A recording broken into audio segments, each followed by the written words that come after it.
the armed forces of Ukraine have repelled an attack by the invading Russian army in the Siversk region.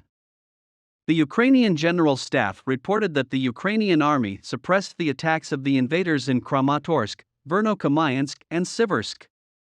The struggle of the Ukrainian army against the invading forces continued successfully on land and in the air. The Ukrainian armed forces have dealt a heavy blow to Russian attacks in Siversk, Kramatorsk, and Verkhoyansk and repelled their attacks, the Ukrainian General Staff announced in a report published this morning. The armed forces of Ukraine forcibly suppressed the enemy's plan of attack in the direction of Siversk and destroyed the enemy's rocket launchers and artillery systems, the Ukrainian General Staff said in a statement this morning.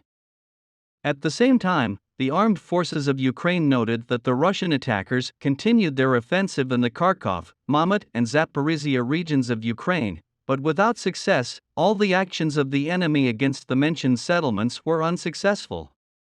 Our soldiers continue the fight against the invaders.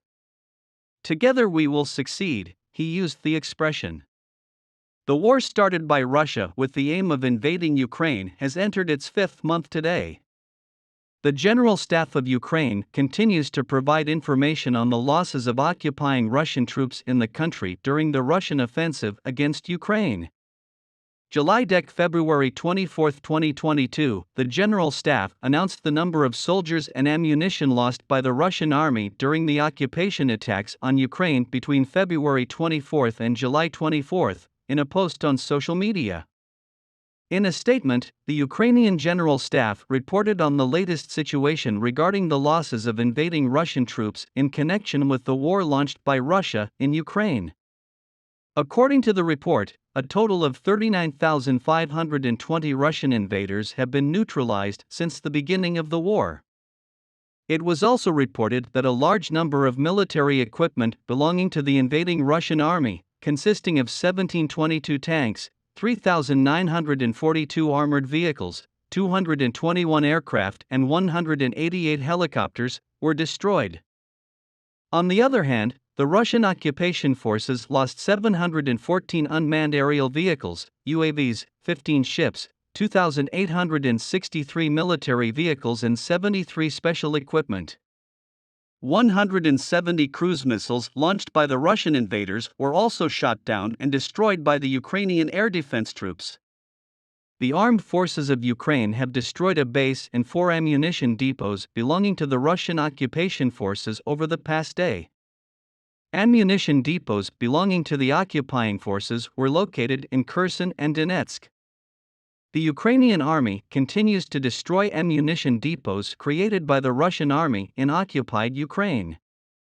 The armed forces of Ukraine destroyed the Russian base in the town of Skatovsk in the occupied Kherson region on July 21, Odessa Regional Military Government spokesman Sergei Brachik said in a statement. Also, Brachik reported that the Ukrainian army shot down 4 ammunition depots of the occupying Russian army in the Kherson and Donetsk regions. The propaganda mechanism related to the war in Russia and the plan to invade Ukraine continues to function. The Kremlin government has added a new theory to fiction and conspiracy theories to cover up its aggressive actions. Konstantin Kozachev, deputy chairman of the Council of the Russian Federation, and Irina Yerevaia, deputy speaker of the Russian State Duma, told reporters that experiments conducted on Ukrainian soldiers in biological laboratories revealed the alleged U.S. operations in Ukraine. The Kremlin continues to resort to conspiracy theories to justify large-scale attacks and war crimes against Ukraine. Konstantin Kozachev, deputy chairman of the Council of the Russian Federation and State Duma, deputy Irina Yerevaia, Ukraine, believed to operate in the biological laboratories of the commission established to investigate the functioning of U.S. published the results were shared at a press conference. They performed it on July 18, 2022. According to the results of the commission, experiments were conducted on Ukrainian servicemen using deadly diseases in the so-called biological laboratory. Kozachev and Yerevaia claimed that diseases supposedly not typical for Ukraine were detected in the stomachs of Ukrainian soldiers taken prisoner by Russia. According to Russian officials, This indicates that an experiment was allegedly conducted on Ukrainian soldiers. Traces of drugs, hepatitis A, and the West Nile virus were found in the blood of Ukrainian soldiers, and the so-called doping in laboratories turned these Ukrainian soldiers into cruel and terrible monsters, State Duma Deputy Speaker Irina Yereveya said. Moreover, according to Yereveya, in the so-called biological laboratories operating in Ukraine, soldiers were turned into killing machines. However, the Russian MP also claimed that swine flu, coronavirus, and swine flu viruses were also being developed in the relevant laboratories. Yereveya noted that the commission will submit its final report in the fall. Russian servicemen do not want to sign a military service contract with the Russian Ministry of Defense and do not want to renew an existing contract. The head of the main intelligence service of the Ministry of Defense of Ukraine, Vadim Skibitsky, made specific statements on the matter. Vadim Skibitsky, chief of the main intelligence department of the Ministry of Defense of Ukraine, July 24, 2022, in an interview with the Realia news agency, he noted that the occupied Russian citizens did not want to take part in the war against Ukraine, adding, in the first months of the war they were quite actively involved in the war, just like in the combat army bars of the invading Russia. But later we saw how these battalions failed. We are also aware that they are extremely weak at the moment. Because of this, citizens of Russia in the occupied Crimea refused to sign contracts and participate in the war. Because they know that they will be sent to the front line to fight immediately. This is how the situation of coercion to military service on the Crimean Peninsula looks like, he used the expression. In addition, Skibitsky said, there are such dissatisfaction in the troops where the most losses are experienced. The soldiers are terminating their contracts or do not want to extend them. Because there is no such thing as a war legally.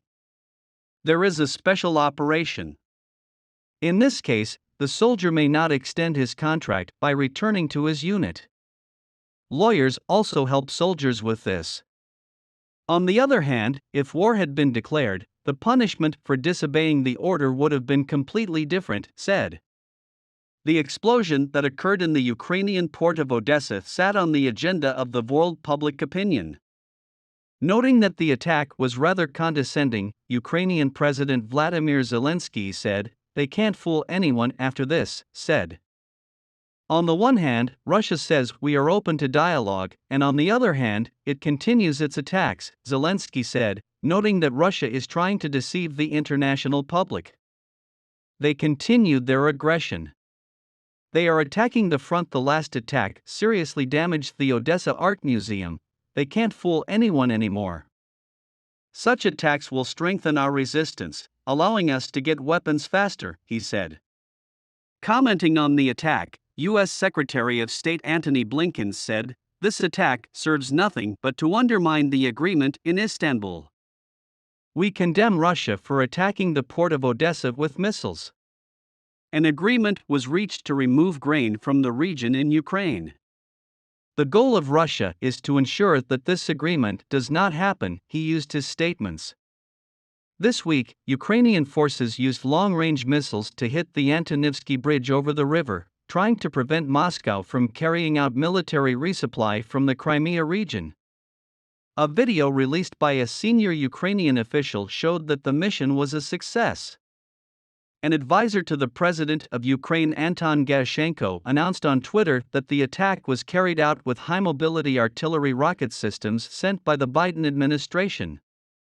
Yuri Sobolevsky, in charge of the Kherson regional government, said that after the attack, Russian forces planned to build a pontoon bridge running along the river.